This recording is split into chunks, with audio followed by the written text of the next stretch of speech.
Transformed. Father was upset when Theophane joined the Seventhday Adventist Church in the West African country of Guinea. Father was a leader in another Christian denomination, and he felt ashamed that his son, a high school student, had chosen a different faith. "You have a week to change your mind," he said. "If you don't go to church on Sundays, it would be better for us to part ways." Theophane felt sad. He loved Father very much. But he also had experienced the power of Jesus after an uncle had invited him to go to the Adventist Church. He had suffered demonic attacks that only ceased when Adventists had prayed for him. Then, in reading the Bible, he had learned that Christians should worship on the Seventh-day Sabbath, not on Sunday, the first day of the week. Theophane didn't want to go back to his old life. If he couldn't stay at home, he would leave. He moved in with a friend who lived in the neighborhood. Theophane's grandfather decided to intervene. As the eldest person in the family, he was highly respected. Theophane had been named after him. "You are confused," grandfather said. "I will arrange a meeting with a priest. He will help you understand the truth." Grandfather and father took Theophane to the home of a priest. He wasn't just any priest. He was a leading theologian, and he taught religion at a university. "What caused you to leave the church?" the priest asked Theophane. Theophane opened his Bible to Exodus 20. "I would like us to study the 10 Commandments," he said. He read the first commandment, which says, "You shall have no other gods before me." Then he read the second commandment, which prohibits the worship of carved images. Turning to the priest, he asked him to explain the first 2 commandments.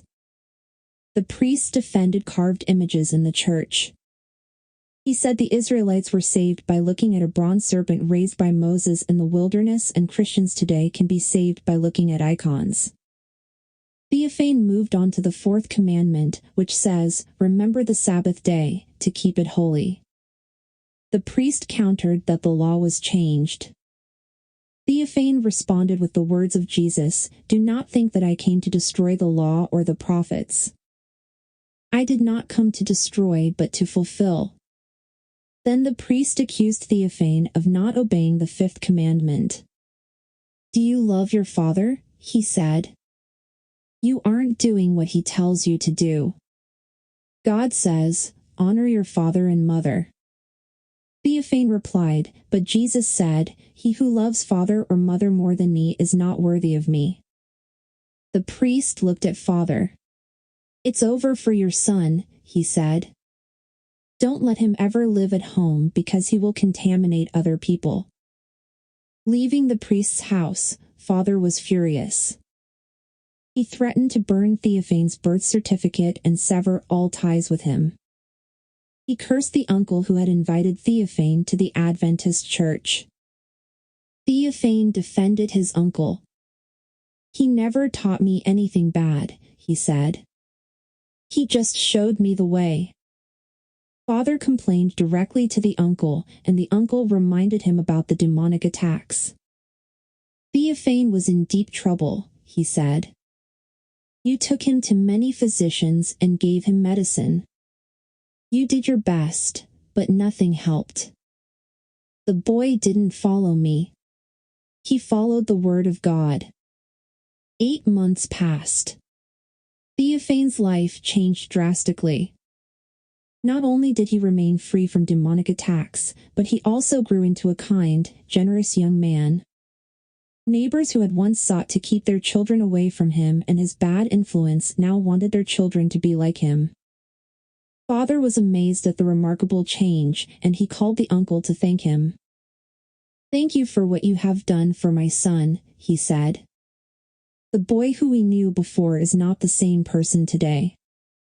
Today, Theophane lives back at home, and he keeps the Seventh-day Sabbath freely. He is praying that father and grandfather will know the Jesus who changed his life. My prayer now is for God to change their hearts so they can join me in my new faith and we can worship together, he says. Thank you for your 13th Sabbath offering 3 years ago that helped a Seventh-day Adventist school expand with new classrooms in Conakry, Guinea.